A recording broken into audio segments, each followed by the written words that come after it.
नमस्कार विद्यार्थियों, प्रिय मित्रों, कैसे स्कूल ऑनलाइन क्लास में आपका स्वागत है।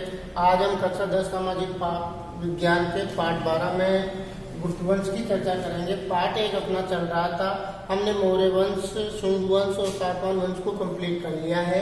हमने गुप्त वंश में भी समुद्रगुप्त तक चर्चा कर ली थी। इसके शासन काल में क्या रहा, ये सब हमने अध्ययन कर लिया था एक एक करके।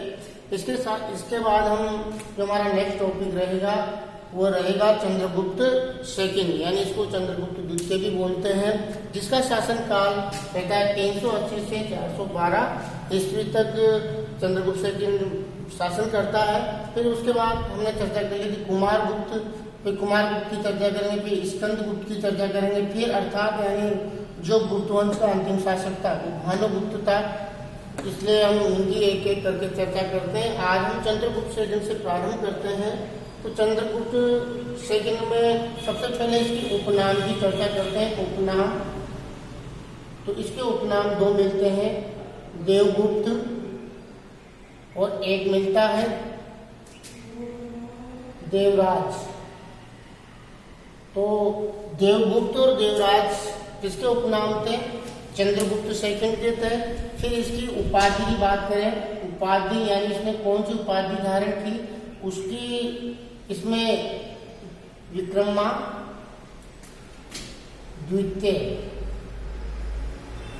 विक्रमादित्य की उपाधि धारण की। अब ये कब की, यानी जो शक लोग थे उनको इसने परास्त किया था, यानी शक का आक्रमण हुआ था इसके शासन काल पे और उनको पराजित कर दिया था। तो शक विजय के उपरांत, ठीक है, इन्हें ध्यान रखना है कि इसने विक्रमादित्य की उपाधि किसने ली? चंद्रगुप्त सेकंड ने ली। और किस के विजय के उपलक्ष्य में या किस विजय के उपरांत ली थी? शक विजय के उपरांत इसने विक्रमादित्य की उपाधि धारण की थी। अब ये हमने 2 चीजें पढ़ ली इसकी, एक तो उपनाम, एक उपाधि। इसके बाद इसकी राजधानी, अगर इसने जो राजधानी बनाई थी, हम बात करें कि चंद्रगुप्त सेकंड के द्वारा कौन सी राजधानी बनाई गई थी, वो थी उज्जैन। ध्यान रखना, इसने अपनी राजधानी कहाँ बनाई थी? उज्जैन बनाई थी। और इसकी जो नीतियों की अगर हम बात करें, इसने अपने साम्राज्य विस्तार के लिए कौन कौन सी नीतियां अपनाई थी, यानी यहाँ लिखता हूं साम्राज्य विस्तार की नीतियां। तो साम्राज्य विस्तार की इसने 2 नीतियां अपनाई थी, एक एक करके हम पढ़ते हैं। पहली नीति थी वो थी विवाह संबंध। अब विवाह संबंध में इसने कौन सी, इसका हमें एक प्रमाण मिलता है। विवाह संबंध के तहत इसने, यानी किसने? चंद्रगुप्त सेकंड ने, इसने अपनी पुत्री थी इसकी, जिसका नाम था प्रभावती नाम था उसका, प्रभावती का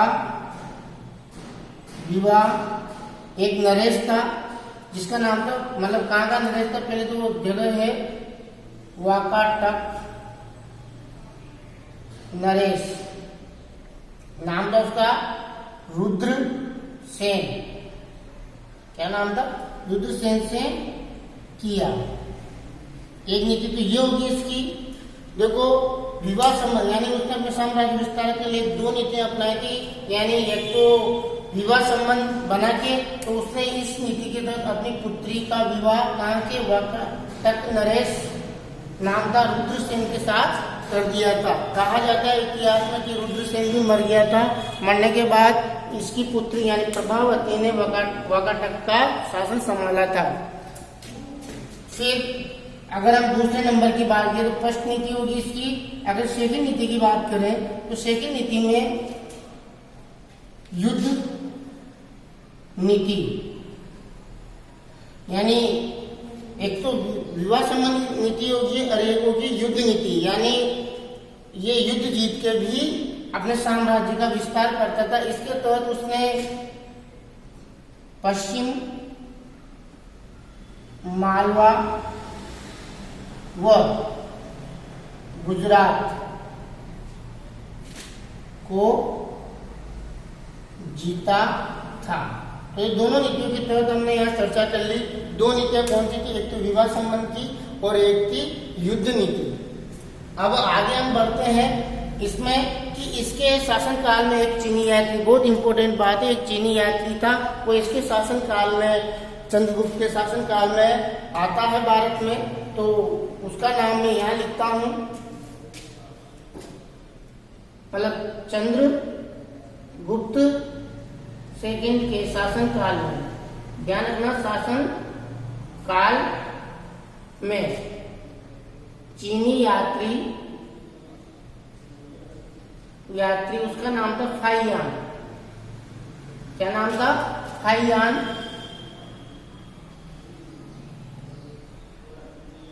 आया था। ध्यान रखना, चीनी यात्री फाइयान आया था। फिर एक और अगर हम चर्चा करें इसमें चंद्रगुप्त में ही, कि इनके दरबार में विद्वान हुआ करते थे, यानी प्रमुख विद्वान।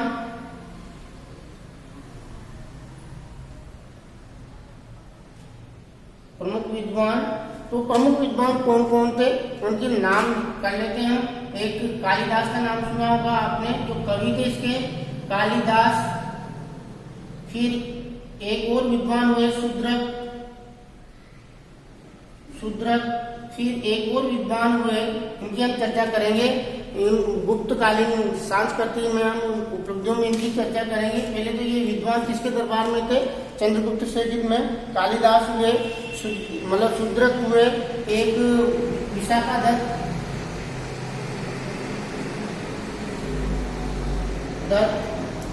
फिर अगर फोर्थ नंबर पे अपन बात करें, एक नाम सुन रखा होगा आपने, धन्वंतरी।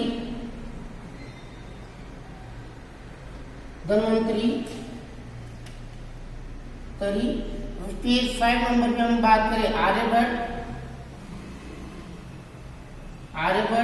अगर 6 नंबर पे बात करें अपन, 6 नंबर पे, तो उनका नाम आता है मिहिर। तो ये विद्वान किनके शासन काल में थे? किनके शासन काल में थे? चंद्रगुप्त सेकंड के शासन काल में थे। देखो, आपने 9 रत्नों का नाम सुना होगा। इतिहास में एक ऐसा राजा हुआ है जिसके दरबार में 9 रत्न थे, वो था अकबर। कहा जाता है कि जो चंद्रगुप्त सेकंड था, इसके दरबार में भी 9 रत्न थे।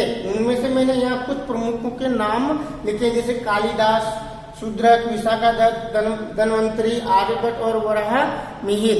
ये सब इसके दरबार में थे और ये सब 9 रत्न के नाम से ही जाने जाते थे। तो इनकी आगे हम सांस्कृतिक उपलब्धियों में भी चर्चा करेंगे। ये हमने चंद्रगुप्त सेकंड के बारे में यहाँ चर्चा की। मोस्ट इम्पोर्टेंट है, गुप्त शासन काल में चंद्रगुप्त जो सेकंड का काल था, बहुत ही स्वर्णिम रहा। इसने कई प्रकार की मुद्राएं भी चलाई।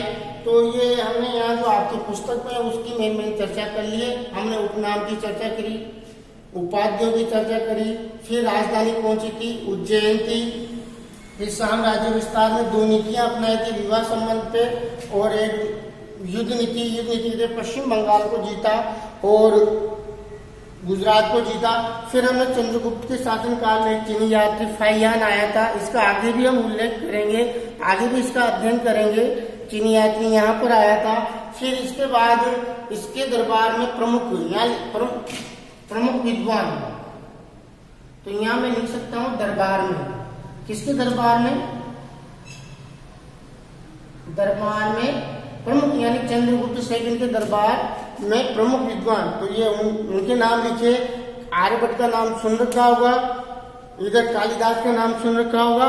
तो ये ऐसे इसके विद्वान थे। तो ये चंद्रगुप्त के बारे में जो भी जानकारी थी आपकी पुस्तक में, वो मैंने यहाँ पर लिख दी है, आप इसका स्क्रीनशॉट ले लें। अब आगे हम चर्चा करते हैं कुमारगुप्त की। तो कुमारगुप्त का भी शासनकाल रहा, ये देखते हैं उसने अपने शासनकाल के दौरान कौन कौन से काम किए। तो इनके शासनकाल में एक महत्वपूर्ण इनकी एक उपलब्धि रही है जिसकी हम चर्चा करेंगे। इनकी महत्वपूर्ण उपलब्धि तो चंद्रगुप्त से दिन हमने पढ़ लिया। अब अगली चर्चा किसकी करेंगे, हम कुमारगुप्त की करेंगे। कुमारगुप्त क्या होता है कि कुमारगुप्त के शासन काल में यानी तो हम इसके शासन काल में, कुमारगुप्त के शासन काल में नालंदा विश्वविद्यालय की स्थापना हुई। आपने नाम भी सुना होगा, आज विश्व प्रसिद्ध है नालंदा विश्वविद्यालय। यानी उस प्राचीन समय में विद्या का एक बहुत बड़ा केंद्र था है। इसके शासन काल में नालंदा विश्वविद्यालय की स्थापना की।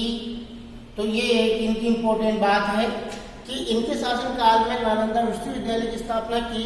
फिर दूसरी अगर कुमारगुप्त की चर्चा करें तो इसका जो साम्राज्य था, मतलब इसका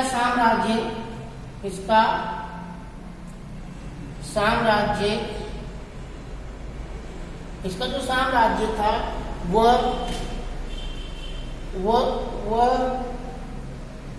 सौराष्ट्र से, यानी गुजरात वाले हिस्से को बोलते हैं सौराष्ट्र से बंगाल तक फैला हुआ था।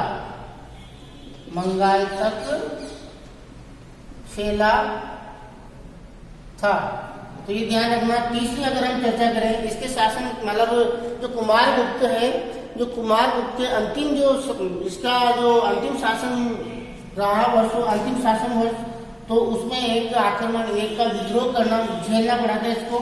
यानी इसके अंतिम दिनों में एक नाम था पुष्यमित्र के विद्रोह का सामना करना पड़ा था।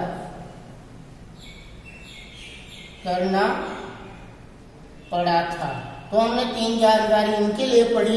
कौन कौन सी है, इनके शासनकाल यानी कुमारगुप्त के शासनकाल में नालंदा विश्वविद्यालय की स्थापना की गई।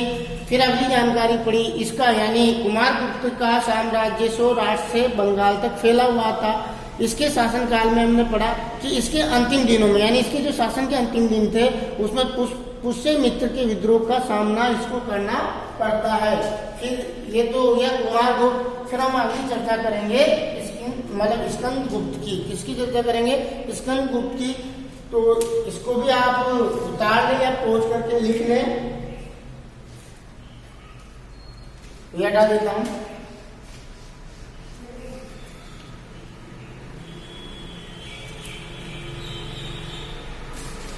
तो उतार लिया हुआ। स्कंदगुप्त की चर्चा करते हैं कि इनके बारे में ये कहा जाता है, स्कंदगुप्त के बारे में, इनका शासन काल रहता है 455 से 467 के बीच रहता है। इनके लिए कहा जाता है कि ये वो एक शासक थे जो ज्येष्ठ पुत्र नहीं होते हुए भी गुप्त वंश के शासक बने। तो कहते हैं ज्येष्ठ पुत्र का मतलब होता है कि राजा का जो बड़ा बेटा होता है वही साम्राज्य की बागडोर संभालता है। लेकिन यहाँ स्कंदगुप्त ज्येष्ठ पुत्र नहीं होते हुए भी ये मतलब गुप्त वंश का शासन संभालता है, क्योंकि ये योग्य था। इसका जो ज्येष्ठ भाई था वो अयोग्य था। तो कहने का मतलब है स्कंदगुप्त की हम अगर बात करें तो स्कंदगुप्त के लिए यही जानकारी लिखनी है कि ज्येष्ठ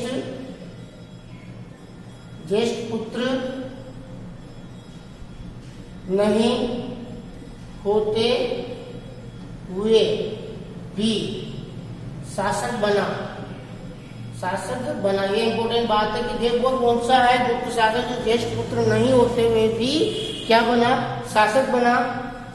फिर अगली अगर इनकी चर्चा करें स्कंदगुप्त की, इनके शासन काल में एक अभिलेख मिलता है जिसको कहते हैं जूनागढ़ अभिलेख। जूनागढ़ अभिलेख है। जूनागढ़ अभिलेख के अनुसार उसमें जानकारी मिलती है कि जूनागढ़ अभिलेख में हमें ये जानकारी मिलती है कि मौर्य काल में निर्मित एक झील थी जिसका नाम था सुदर्शन झील। उसका जीर्णोद्धार किसने करवाया था, स्कंदगुप्त ने ही करवाया था। ये प्रश्न बहुत सी बार बड़े बड़े एग्जाम में पूछा गया है। IAS, IPS, RS इनमें सब में इस प्रश्न को पूछा जाता है। जूनागढ़ अभिलेख के अनुसार मौर्य काल में निर्मित कौन सी झील है? सुदर्शन झील।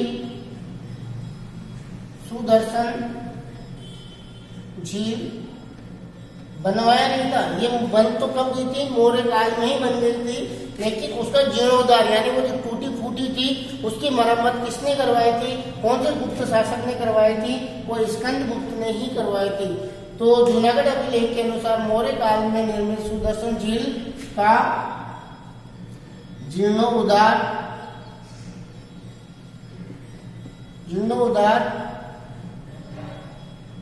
स्कंद गुप्त द्वारा करवाया गया। ये मोस्ट इंपोर्टेंट चीज है कि इनके द्वारा सुदर्शन झील का जीर्णोद्धार करवाया गया। ये जानकारी हमें कहाँ से मिलती है? ये जानकारी हमें जूनागढ़ अभिलेख से मिलती है। और ये कहाँ पर है? ये गुजरात में एक स्थान है गिरनार, वहां पर सुदर्शन झील स्थित है। अब आगे हम एक और जानकारी मिलती है। स्कंद गुप्त के शासन काल में मल्लेच्छों मतलब एक थी मल्लेच्छों के रूप में एक कुख्यात जाति जिसका नाम था हूण। क्या नाम था? हूण का आक्रमण हुआ था। तो ये जानकारी हमें स्कंदगुप्त के शासन काल में एक जानकारी है कि स्कंदगुप्त के शासन काल में मल्लेच्छों के रूप में यानी मल्लेच्छों के रूप में हूणों को मल्लेच्छ भी बोलते थे। मल्लेच्छों के रूप में एक कुख्यात जाति जिसका नाम था हूण का आक्रमण हुआ था। ये ध्यान रखना, ये बहुत बर्बर जनजाति थी। तो ये हमेशा इसकी लूटपाट वाली नीति होती थी। तो ये समय समय पर लूटपाट करते थे। तो गुप्त कौन सा गुप्त शासक था जिसके समय हूण आक्रमण हुआ या हूणों ने आक्रमण किया? वो था स्कंदगुप्त। तो ये हमने स्कंदगुप्त के बारे में जो आपकी बुक में जो इम्पोर्टेंट चीजें दे रखी है वो हमने पढ़ ली। और ऐसे ही करके स्कंदगुप्त के बाद फिर गुप्त वंश का पतन होता हुआ चला जाता है और अंतिम शासक के रूप में भानुगुप्त अंतिम गुप्त शासक बनता है। इसके बाद गुप्त साम्राज्य भी समाप्त हो जाता है। इसकी जगह नया साम्राज्य आता है, उसका अध्ययन हम कल कर लेंगे। इससे पहले गुप्त समाज और गुप्त सांस्कृतिक उपलब्धियों की हम चर्चा करते हैं। तो इसका भी आप स्क्रीनशॉट ले लें।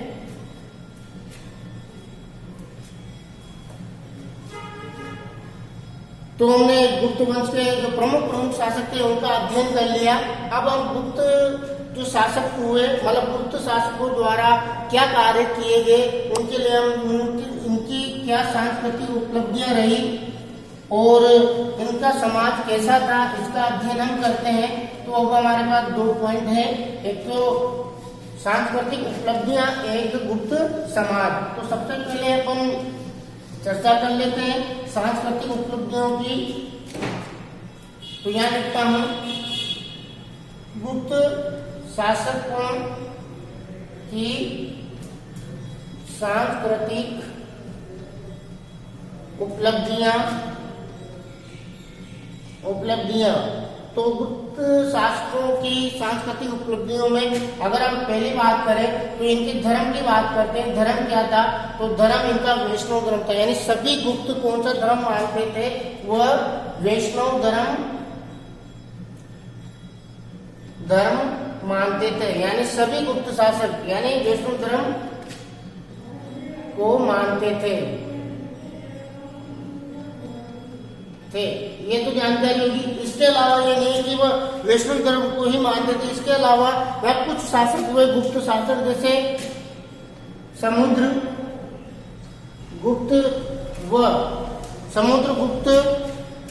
वह स्कंदगुप्त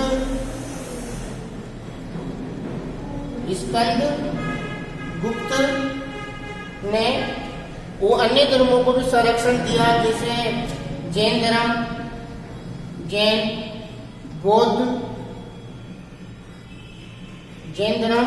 बौद्ध धर्म और जैन धर्म, बौद्ध धर्म, एक और धर्म है साथ ही लिख देते हैं, एक है वैदिक धर्म को प्रोत्साहन दिया यानी बढ़ावा दिया, प्रोत्साहन दिया। ये इनके धर्म के बारे में थी।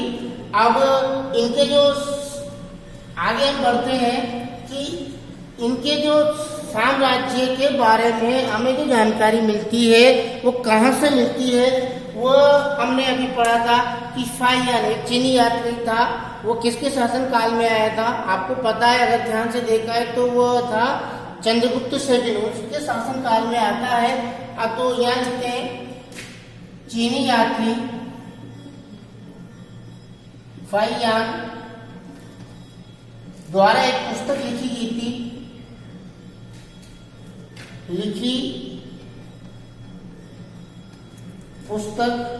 अब उस पुस्तक का नाम है खो की नाम उसी की भाषा में चीनी यात्रा में खो की से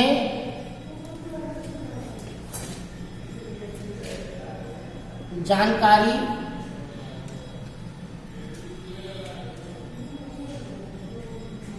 यहाँ लिखते जानकारी प्राप्त होती है। अब इनकी क्या जानकारी प्राप्त होती है कि गुप्त शासन सुशासन था, यानी एक अच्छा शासन था, यानी गुप्तों द्वारा जो शासन किया गया यानी उनकी जो शासन की नीतियां थी अच्छी थी। ये कौन कह रहा है, ये फाहियान कह रहा है कि गुप्त शासन सुशासन था, वहां अपराध नहीं होता था, बहुत कम होता था, कर भार बहुत कम था, यानी कर भी बहुत कम लोगों से वसूला जाता था, वहां की प्रजा से कर भार भी कम था। राजभाषा यानी कौन सी राजभाषा, यानी किस भाषा का उपयोग करते थे, राजभाषा। संस्कृति यानी इनके जो भी कार्य होते थे कौन सी भाषा में होते थे, संस्कृत में होते थे। तो ये जानकारी हमें किससे मिलती है, चीनी यात्री फाहियान द्वारा लिखी गई पुस्तक है फू की। देखो ये आपकी किताब में दे नहीं रखा, इसको फू की से इसकी जानकारी मिलती है। अब हम और आगे बढ़ते हैं कि गुप्त शासन में हमने पढ़ा था कि चंद्रगुप्त सेकंड के शासन काल में 9 रत्न थे, यानी रत्न थे वहां पे, तो वो प्रमुख विद्वान थे और उन प्रमुख विद्वानों के द्वारा कुछ साहित्य रचनाएं करी गई, उनका हम उल्लेख करते हैं, उनसे भी प्रश्न पूछा जाता है। इसका आप देखो इसमें पढ़ते हैं प्रमुख साहित्य रचना। तो प्रमुख साहित्य रचनाओं में जैसे हमने कालिदास का नाम पढ़ा था, पहले पढ़ते कालिदास, इनके द्वारा आपको पता है कौन सी रचनाएं की गई, जिनमें से अगर हम पहली बात करें तो रघुवंशम ये एक महाकाव्य है, महाकाव्य, इसकी रचना गुप्त शासन काल में हुई थी। एक और इनके द्वारा लिखी गई जिसको हम अभिज्ञान शकुंतलम बोलते हैं, अभिज्ञान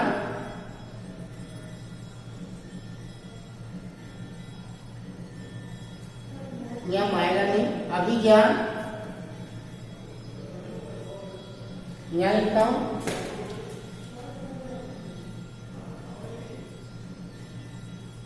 अभिज्ञान शकुंतलम किनके द्वारा लिखी गई थी?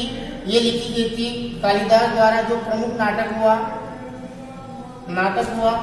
अब आगे और बढ़ते हैं कि इनके द्वारा और मतलब एक और विद्वान था जिनका हमने पढ़ा था सेकंड नंबर पे, अगर हम पढ़ें तो वह है शूद्रक।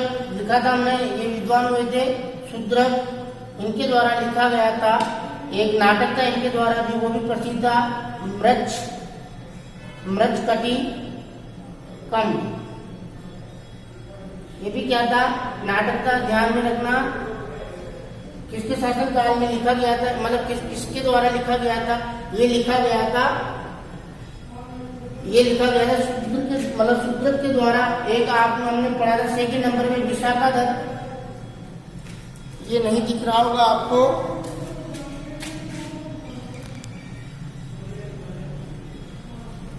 तो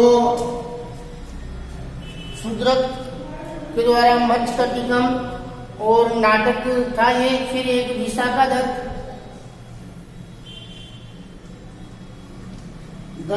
इनके द्वारा जो लिखा गया वो रचना थी विशाखादत्त द्वारा मुद्रा राक्षस। ये भी एक नाटक था, ध्यान रखना, ये साहित्य रचनाएं हैं। फिर आगे हम बढ़ते हैं, यहाँ आएगा नहीं, आप चाहे तो इसका स्क्रीनशॉट ले सकते हैं।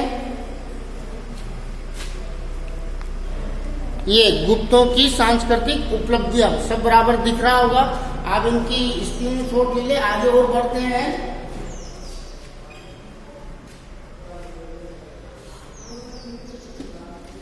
लिख लिया होगा सबने।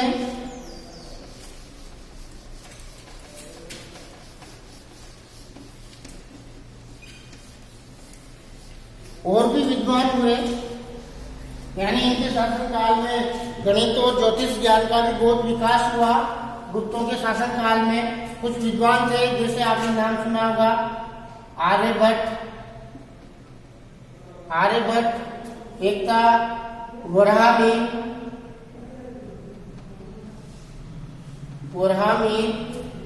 फिर एक नाम था ब्रह्मगुप्त ने गणित व ज्योतिष विज्ञान यानी मैं लिखता हूं विज्ञान के विकास महत्वपूर्ण योगदान दिया। तो यहाँ हमने लिखा कि आर्यभट्ट, वराहमिहिर, ब्रह्मगुप्त ने गणित और ज्योतिष विज्ञान के विकास में महत्वपूर्ण योगदान दिया। इसी शासन काल में 10 पद्धति भी आर्यभट्ट द्वारा दी गई थी, जो बाद में यूरोप तक पहुंची। तो हम फिर यहाँ पे पढ़ते हैं कि इनकी सांस्कृतिक उपलब्धियों में एक तो वास्तु, एक चित्रकला व एक कला और आती है धातु कला, यानी धातु का बहुत ज्यादा काम हुआ और उस पर बहुत सारे चित्र वगैरह उगेरे गए इन्हीं गुप्त शासकों के समय में। तो है धातु कला। देखो, वास्तु, चित्रकला और धातु कला के अवशेष कहाँ से मिले? तो क्रम से ये अवशेष क्रमशः, यानी क्रमशः का मतलब वास्तुकला का तो में झांसी व कानपुर से फिर अपन आते हैं चित्रकला में मिले हमें चित्रकला के अवसर अजंता की गुफा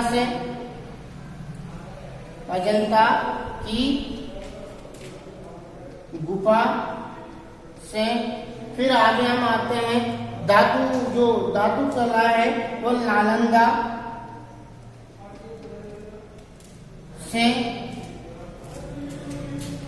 80 फीट बुद्ध प्रतिमा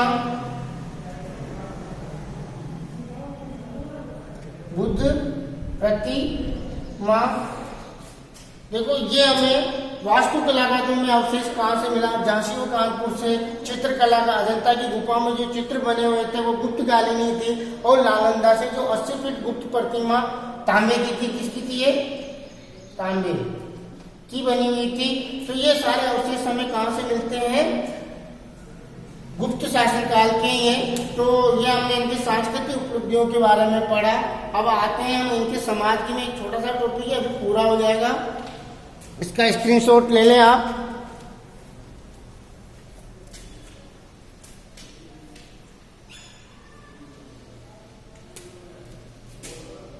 आदि, ठीक है, अब स्क्रीनशॉट ले लिया होगा आपने।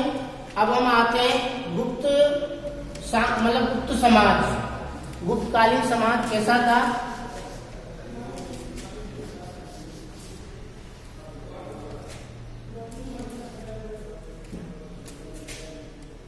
गुप्तकालीन समाज, तो गुप्तकालीन समाज कैसा था। तो गुप्तकालीन समाज की अगर हम चर्चा करें तो गुप्तकालीन समाज था 4 वर्णों में बटा हुआ था। पहले भी चर्चा की थी, मौर्य काल में 4 वर्णों में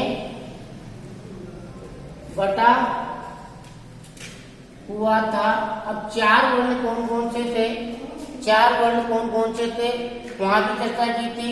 ब्राह्मण, जो वर्ण था वो सबसे सर्वोच्च माना जाता था। ब्राह्मण यह सबसे सर्वोच्च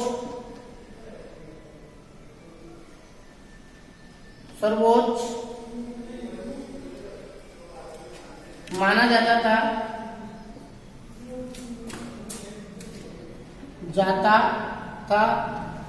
और इसके जो कार्य होते थे वो क्या क्या होते थे वो हम चर्चा करते हैं। सर्वोच्च माना जाता था। अब इसके क्या कार्य होते थे, इसके कार्य अध्ययन करना,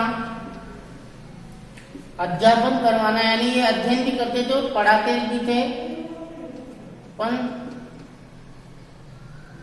व यज्ञ करना, यानी ब्राह्मणों का काम होता था यज्ञ करना। तो ये हमने ब्राह्मणों को मतलब कौन सा वर्ण पढ़ा, 4 वर्ण थे, जिसमें से हमने ब्राह्मण वर्ण को पढ़ा जो सबसे सर्वोच्च माना जाता था। इसके क्या कार्य थे, अध्ययन करवाते थे, यानी मतलब पढ़ाते भी थे और पढ़ते भी थे, और यज्ञ वगैरह भी यही करते थे। अगर हम बात करें वर्ण की, सेकंड वर्ण था वो था क्षत्रिय। जो क्षत्रिय वर्ण था इसका मुख्य कार्य था राष्ट्र की या देश की रक्षा करना, राष्ट्र की रक्षा करना। फिर अगर हम 3rd नंबर पे बात करें किसकी, वेश्य की। वेश्य का क्या काम था, यह व्यापार और वाणिज्य संबंधी कार्य करता था। व्यापार व वाणिज्य आदि कार्य करता था। फिर आगे हम चर्चा करें 4th नंबर पे, जो लास्ट वर्ण है वो है शूद्र। जो शूद्र था उसका कार्य क्या था, सेवा करना, यानी ये सब जो ऊपर के 3 वर्ण है इनकी सबकी सेवा कार्य यही करता था। तो ये जो मौर्य समाज का कितने वर्णों में बटा हुआ था, कितने वर्णों में विभक्त था, 4 वर्णों में था। सबसे पहले हमने ब्राह्मण पढ़ा, फिर उसके बाद क्षत्रिय पढ़ा, फिर वैश्य पढ़ा और फिर शूद्र पढ़ा। अब इसमें महिलाओं की स्थिति की चर्चा अगर हम करते हैं कि जो मौर्यकालीन मतलब गुप्तकालीन समाज था उसमें महिलाओं की स्थिति क्या थी, इसके भी आप स्क्रीनशॉट ले लें। ये समाज व्यवस्था वर्ण आधारित थी। अब बात करें स्त्री की क्या स्थिति थी गुप्त समाज में। मौर्य समाज में तो क्या था, हमने स्त्री की जो स्थिति पढ़ी थी काफी कमजोर थी, लेकिन यह स्त्री की स्थिति काफी अच्छी थी। जिन्होंने स्त्री को सम्मान दिया, बराबर का दर्जा दिया गुप्तों ने। तो स्त्री की स्थिति समाज में महत्वपूर्ण थी। इसका अंदाजा हमें किससे लगता है कि धार्मिक कार्यों में पत्नी की अनिवार्यता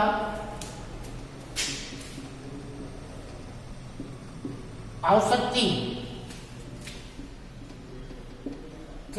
यानी यहाँ स्त्री की स्थिति इतनी अच्छी थी कि बिना जो जितने भी धार्मिक कर्म कांड किए जाते थे यज्ञ वगैरह, वहाँ पत्नी की अनिवार्यता आवश्यक थी। यानी पुरुष बिना पत्नी के ये कार्य नहीं कर सकता था। स्त्री शिक्षा पर जोर दिया, यानी यहाँ की जो स्त्री शिक्षा पर जोर